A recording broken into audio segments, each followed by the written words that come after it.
முன்னாள் இப்ப சட்டமன்ற உறுப்பினர் செந்தில் பாலாஜி சொல்லியிருக்காரு, இந்த 41 பேர் உயிர் வந்து எனக்கு மட்டும் சம்மன் அனுப்பியிருக்காங்க. அந்த நேரத்துல அனைத்து கட்சி நிர்வாகிகள், முக்கிய நிர்வாகிகள் பார்த்தாங்க. அவங்களுக்குலாம் அண்ணே, அனுப்ப கரூர்ல நான் உண்மையை சொல்றேங்கண்ணே, 41 அப்பாவி பொதுமக்கள் இறந்த பிறகு கரூர் மாவட்டத்தினுடைய மருத்துவமனைக்கு எந்த விளம்பரமும் ஆடம்பரமும் செய்யாம முதல்ல உதவிக்கு போனவர் என் பக்கத்துல எம்ஆர் விஜயபாஸ்கர் உட்கார்ந்துருக்கார். அவர் ஆபீஸ் வந்து பேசுறதுக்காக நான் சொல்ல, உடனடியா போன பாரதிய ஜனதா கட்சியினுடைய தலைவர் தொண்டர்கள் இங்க இருக்கிறார். உடனடியா போனவங்க.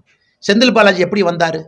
10 ஆம்புலன்ஸ் எடுத்துக்கிட்டு திமுக மருத்துவ அணி அப்படின்னு போஸ்ட் அடிச்சு ஒட்டிக்கிட்டு வந்து போட்டோ எடுத்து ஹாஸ்பிட்டல் போறதெல்லாம் லைவ் கவரேஜ் பண்ணி நடக்க நான் தான் ஃபர்ஸ்ட் போனேன்னு சொல்லி விடிய முதலமைச்சரை கூட்டிகிட்டு வந்து இன்னைக்கு நீங்க பாருங்க, தூத்துக்குடி விளாத்தி குளத்துல அந்த சகோதரியினுடைய போஸ்ட்மார்ட்டம் ரிப்போர்ட் இன்னும் நமக்கு வரல.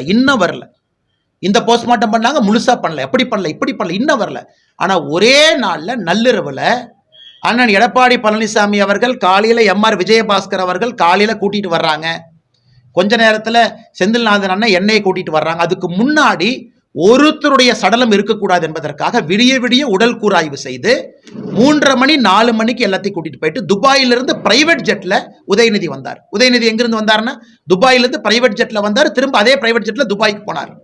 இதெல்லாம் பார்த்தா நமக்கு சந்தேகம் வரலையாங்கன்னா, எந்த ஒரு போலீஸ்மேன், ஒரு காமன் சென்ஸ் இருக்கக்கூடிய ஒரு போலீஸ் அதிகாரி, கொஞ்சம் கிரைம் நாலேஜ் இருக்கக்கூடிய போலீஸ் அதிகாரி, காமன் சென்ஸ் இருக்கிறவங்களுக்கு சந்தேகம் வராதாங்கன்னா, எங்கேயாச்சும் விஜயபாஸ்கர் அண்ணன் போய் நான் தான் ஃபர்ஸ்ட் போனேன், நான் தான் பண்ணேன் அப்படின்னு சொன்னாரா?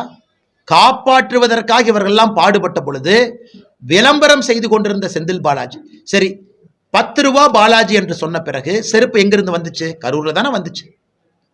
அதன் பிறகு செந்தில் பாலாஜியினுடைய நடவடிக்கை முன்னும் பின்பும். இவங்க போய் எனக்கு பர்மிஷன் கேட்கறாங்க, விஜய் அவங்க கட்சியில சம்பந்தமே இல்லாத இடத்துல இங்க வந்து கொடுக்கறாங்க. அதுல திமுகவினுடைய முன்னாள் அமைச்சருக்கு சம்பந்தம் இல்லைன்னு நினைக்கிறீங்களா? அதனால செந்தில் பாலாஜி அவர்களை கண்டிப்பா சிபிஐ விசாரணை பண்ணணும். நாளைக்கு போறாரு. ஆனா ஒரு வாரமா பதறிட்டு இருக்காரு. எனக்கு தெரியல, ஒரு வாரமா ரொம்ப பதறாரு. பத்திரிகையாளர் நீங்க கேள்வி கேட்டா சலன் உங்க மேல பாயறாரு. நீங்க ஏதாச்சும் இந்த மாதிரி கேள்வி கேட்டா மூஞ்சி ஒரு மாதிரி வச்சுக்கிறாரு. அதனால சிபிஐ விசாரணைக்கு போயிட்டு வரட்டும், உண்மை வெளியே வரட்டுங்க.